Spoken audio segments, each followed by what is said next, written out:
The holidays exploded into total mayhem when my sister hurled a wineglass against the wall and screamed that I had stabbed her in the back. I refused to say sorry. Instead, I let the entire family know about her secret texting with her ex. Ryan and I had found out I was expecting in the first few days of October, after 3 long, heartbreaking years of hoping.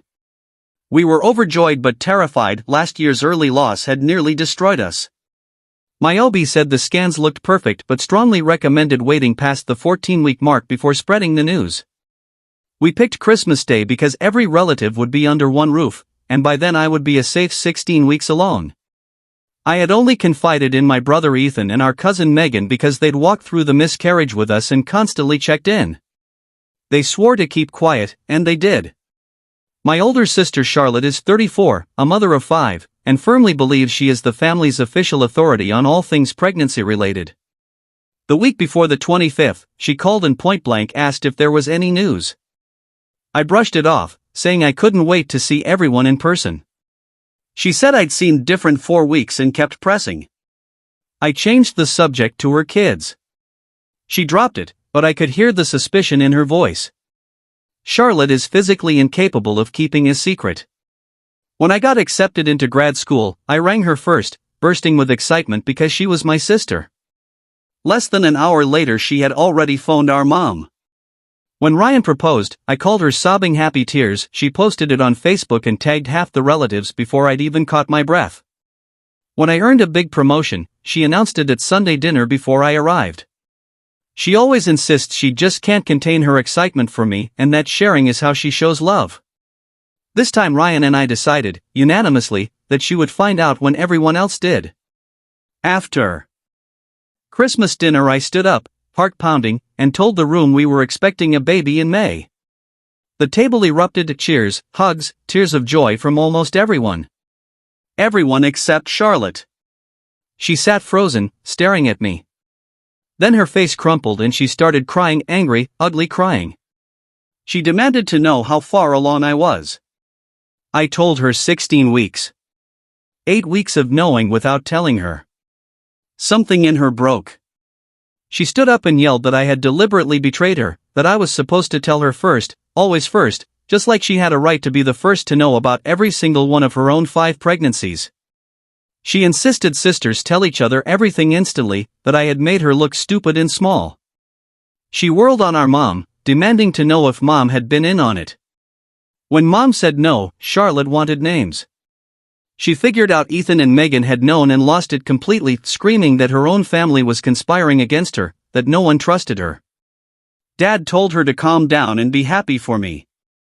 She spat back that she couldn't celebrate when I had deliberately shut her out of the most important moment of my life, that I had ruined our relationship forever by making her the very last to know. Then she accused Ryan of poisoning me against her.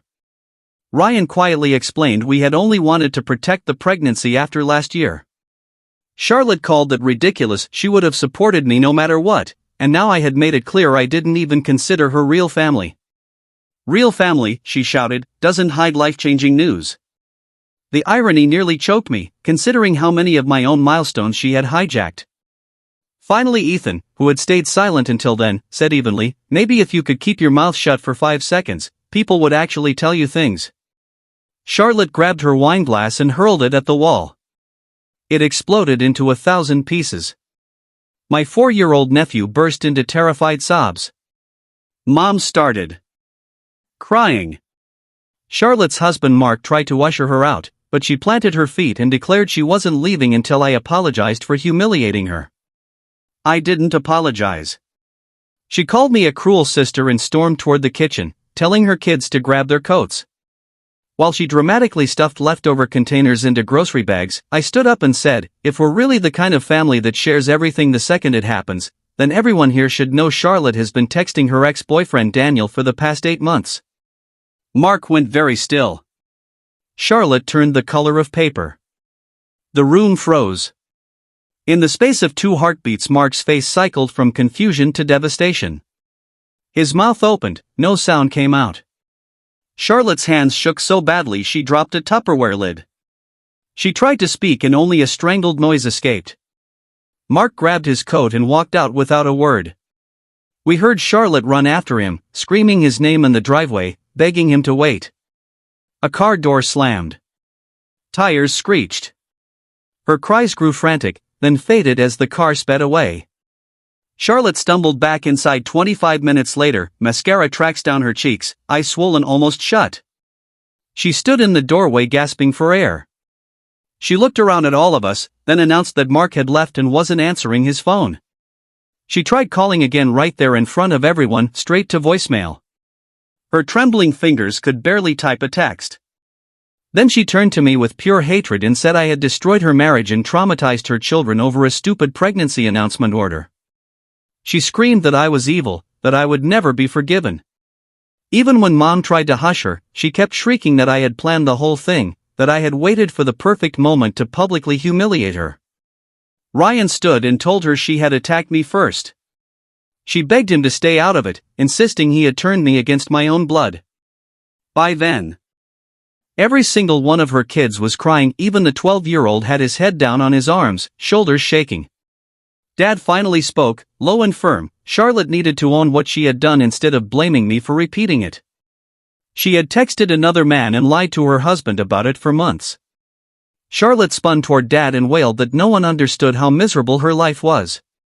She collapsed into a chair, sobbing that 5 kids and Mark's endless work hours had erased who she used to be, that talking to Daniel made her feel seen again.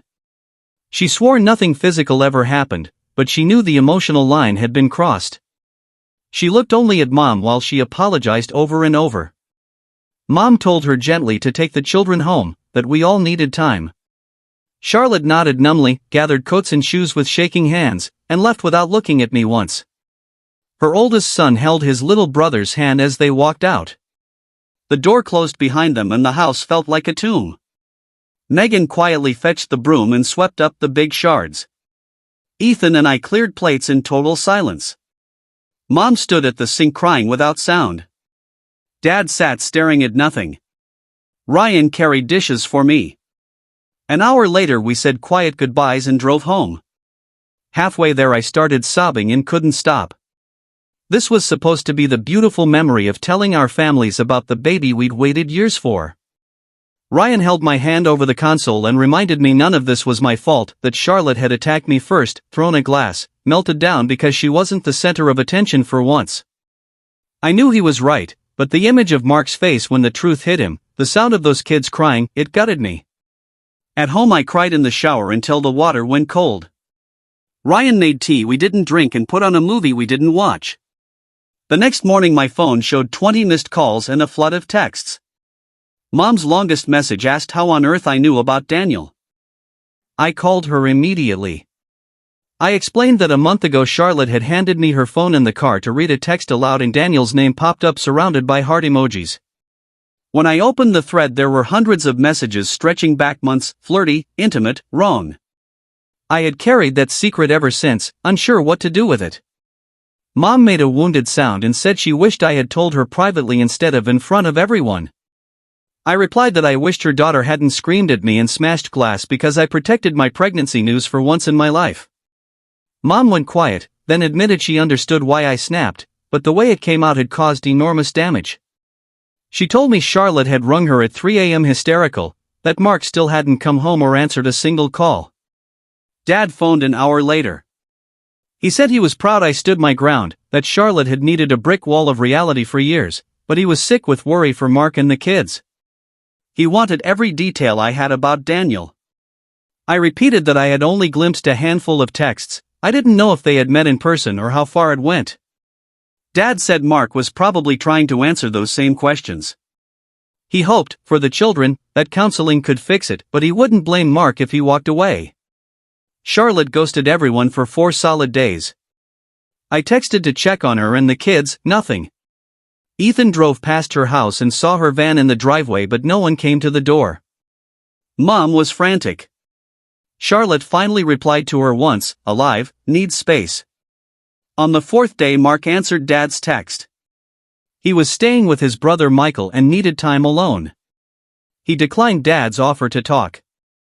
That afternoon Michael rang Dad himself, wanting the whole story because Mark wouldn't speak.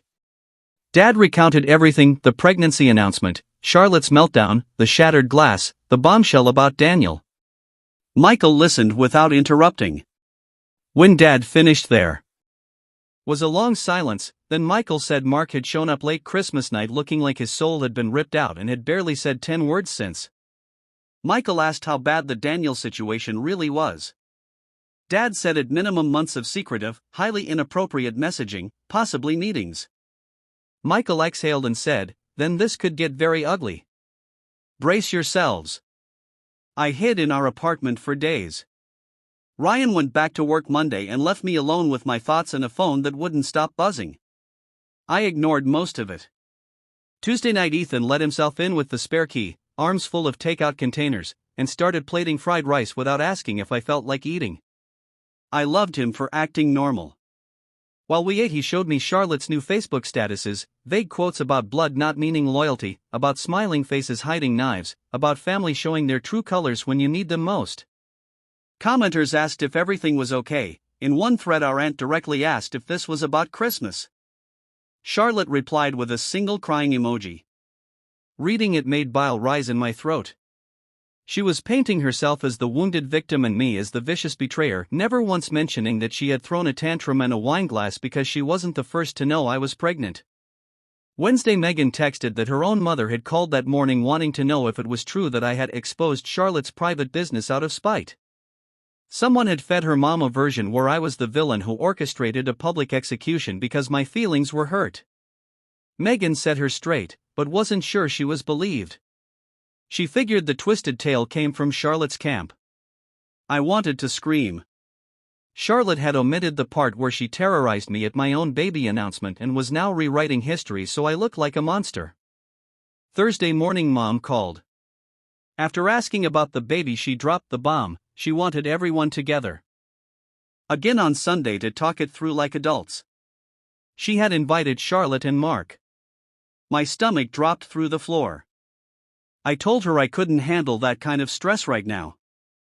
She said she understood, but we couldn't let this fester and fracture the entire family. I pointed out Charlotte's lies were doing the fracturing. Mom sighed and said that was exactly why we needed to hash it out in person. Ryan overheard and said maybe we should go. If we stayed away Charlotte would control the whole narrative. He was right. I texted Mom that we would be there. Sunday we drove to my parents with knots in our stomachs. Ethan was already sprawled on the couch. Megan arrived right behind us. Dad had coffee brewing and store-bought cookies arranged like any other family meeting, except the air felt poisonous. Then Mark walked in alone. He looked like death, red eyes, dark circles, unshaven, thinner. Mom asked gently where Charlotte was. Mark held up his phone, a text from her saying she refused to be in the same room as me and wasn't coming. Dad shook his head sadly. We settled in the living room. No one knew where to begin. Finally Mark spoke, voice hoarse. He said when they got home Christmas night he confronted her. She confessed everything. 9 months of near-daily texts. 2 coffee meetups, one in September, one in early November. Mom gasped behind her hand. Mark said Charlotte swore on their children that it never went physical, no kissing, no touching. Ethan asked if Mark believed her. Mark gave a broken laugh and said he no longer knew what to believe. He had checked her phone records himself. The thread with Daniel went back almost a full year. And that was where we sat, silent, stunned, waiting to see what pieces of our family could still be salvaged. Mark discovered emails Charlotte had deleted but never fully emptied from her trash folder. Reading them made him feel physically sick. Charlotte had spent months complaining to Daniel about him, saying she missed the excitement of their old relationship, that marriage and motherhood had drained the life out of her. Dad quietly asked what Mark planned to do next. Mark said he was seriously considering separation. The rage and betrayal hit him in waves every time he looked at Charlotte. He couldn't stay under the same roof. He was still crashing at his brother Michael's place and only went home when Charlotte took the kids out so he could grab more clothes. Mark fixed his eyes on me and asked whether anyone else in the family had known about Daniel before Christmas night. Everyone shook their heads. I admitted I had known for exactly 1 month after accidentally seeing a text thread. Mark nodded slowly, processing. He told me he didn't blame me, not even a little. Painful as the truth was, he was grateful someone had finally told him. Mom jumped in gently, saying maybe there had been a kinder way for me to deliver the information than in front of the entire family. Heat rushed to my face. I reminded her Charlotte had been screaming, hurling a glass, demanding I apologize for protecting my own pregnancy news. In that moment I wasn't calmly weighing the best delivery method, I was defending myself after she ruined what should have been one of the happiest announcements of my life. Dad backed me up immediately.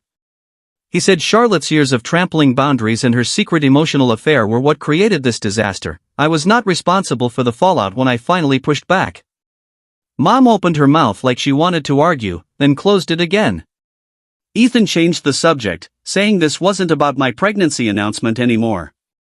He told Mark and Charlotte to sort their marriage out privately and leave the rest of us out of it. Mark agreed completely. He said he was going to insist on professional marriage counseling if there was any hope of saving the relationship, and that he personally needed therapy because trust had been shattered. When everyone finally left, I felt completely drained.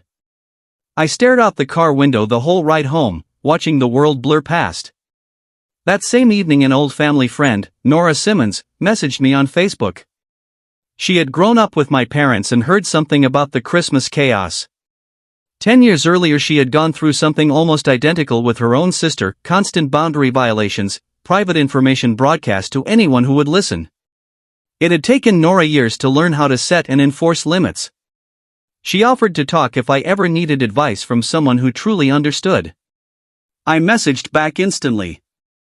We ended up on the phone for nearly an hour.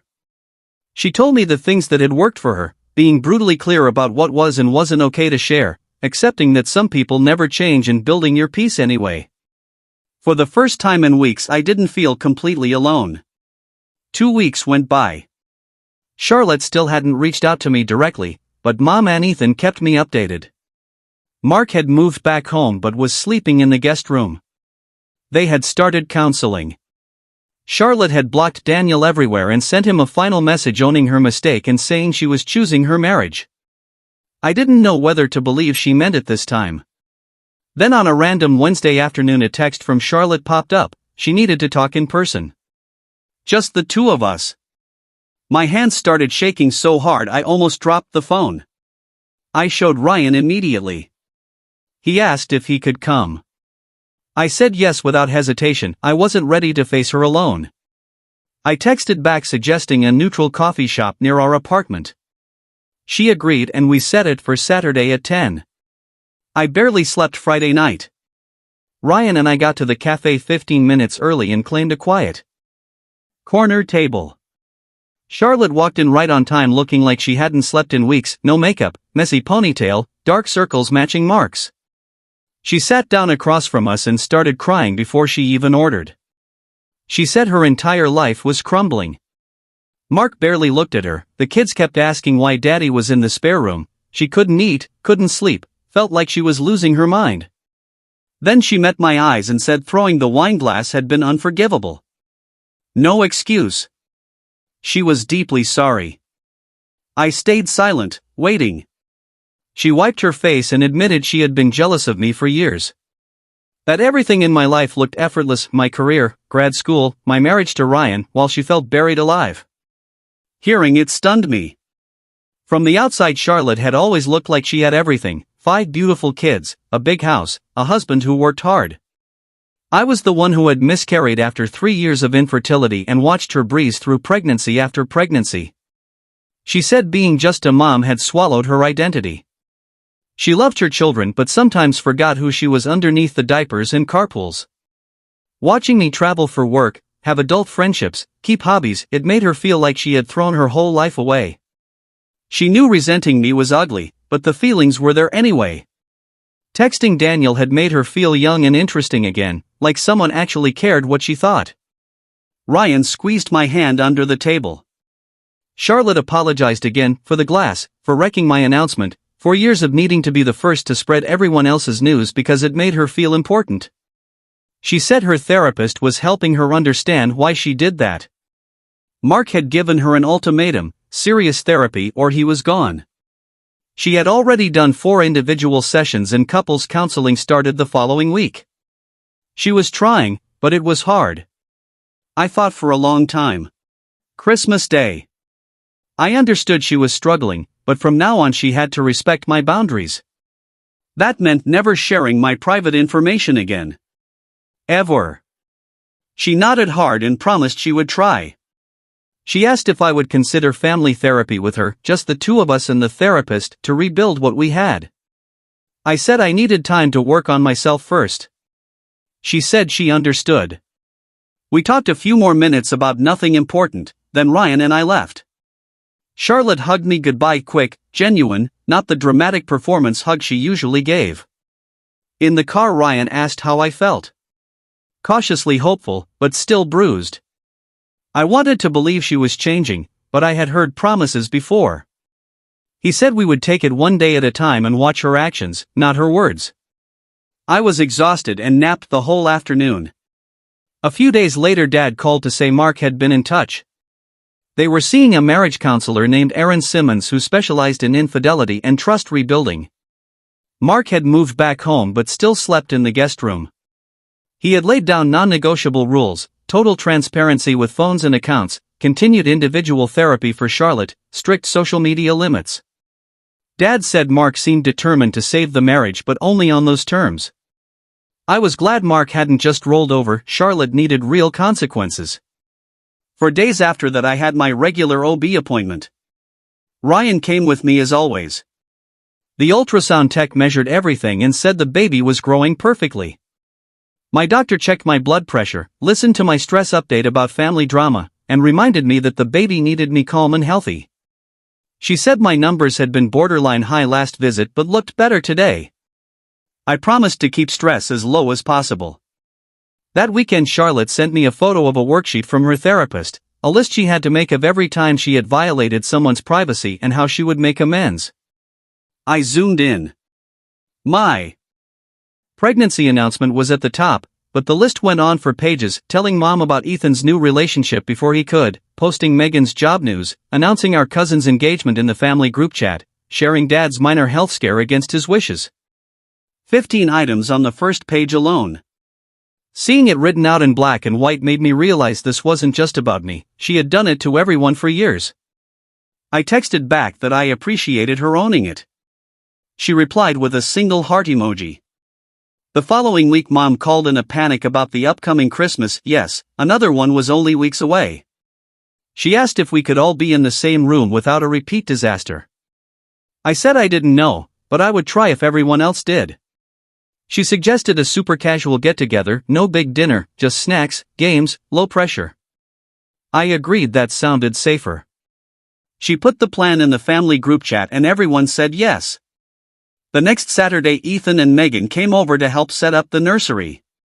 Ryan had painted the week before. Now we assembled furniture and washed tiny clothes. Megan held up a onesie that said "Mommy's Little Miracle" and joked that this kid was going to grow up hearing the legend of the Christmas aunt. Charlotte lost her mind and threw a wine glass. We all laughed because it was going to be family lore forever. We ordered pizza and ate on the floor surrounded by boxes. Focusing on the baby instead of the drama felt healing. Tuesday I found a letter in the mailbox in Charlotte's handwriting, no return address. 2 handwritten pages.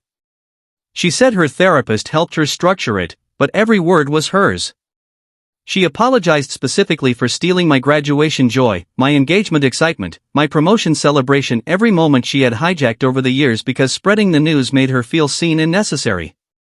She called it selfish and cruel. She said she wasn't asking for instant forgiveness or trust, she just needed me to know she finally understood what she had done and why. No excuses. No, I didn't mean to hurt you. Pure accountability. I read it twice, then handed it to Ryan. He said this felt like real progress. I agreed, but part of me was still braced for the old Charlotte to resurface. The second Christmas came faster than expected. Mom confirmed the casual plan was still on. I asked if Charlotte was definitely coming. Mom said yes, and that Charlotte actually sounded excited, not performative excited, just quietly happy. I was terrified but curious to see if the changes would hold. Ryan reminded me we could leave the second anything felt off. Dad texted Christmas Eve. He had spoken to Mark the night before. Counseling was going better than expected. They were communicating honestly for the first time in years. Charlotte had given Mark full access to her phone. She had sent Daniel a final email taking full responsibility and saying she was recommitting to her family, then blocked him everywhere. Dad said Mark sounded cautiously hopeful. We arrived at noon on the day. Ethan was arranging appetizers. Megan showed up right behind us with a cheese board. Mom had board games and cards scattered on the coffee table, no formal seating, no pressure cooker dinner. Charlotte, Mark, and the kids walked in around one. Charlotte carried a casserole and a wrapped gift. She gave me a small wave across the room, normal, not the suffocating hug she usually forced. She set her things down, then came over to where Ryan and I stood by the fireplace. She asked how I was feeling, how the baby was doing. I said everything was good. She smiled genuinely and said she really was happy for us. Then, instead of camping beside me and dominating conversation, she went to help Mom in the kitchen. Ryan raised an eyebrow at me like, "Did that just happen?" All afternoon Charlotte surprised me. She let Ethan finish a funny work story without jumping in. When Megan talked about maybe adopting a dog, Charlotte asked questions instead of giving unsolicited advice. When Dad asked how I was handling pregnancy symptoms, Charlotte stayed quiet, no launching into her 5 birth sagas. She laughed at jokes, played cards, watched her kids open new toys without hovering or performing perfect mom moments. Mark looked lighter than he had in months. He actually smiled when Charlotte teased him about her terrible poker hand.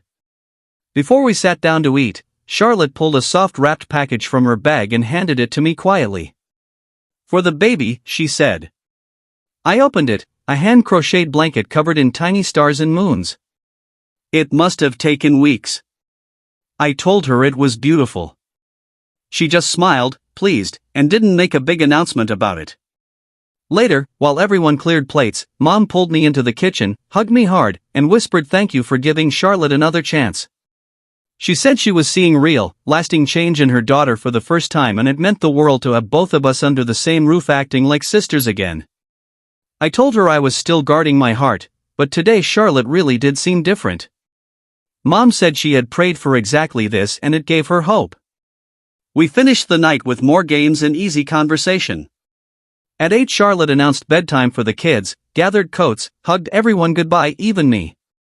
A normal, quick sister hug. She told me to text if I needed anything and left with her family.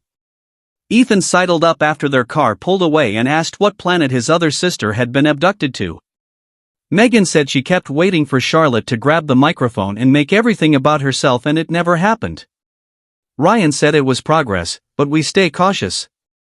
I agreed one good day didn't erase a lifetime of patterns, but it was a start. First week of January my phone rang with an unknown number. Something told me to answer. It was Charlotte calling from her therapist's office.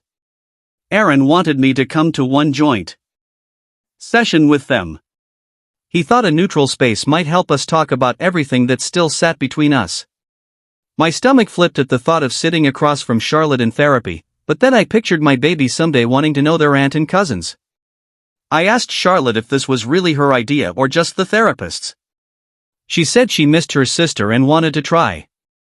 I told her I needed to think and talk to Ryan. She said take all the time I needed.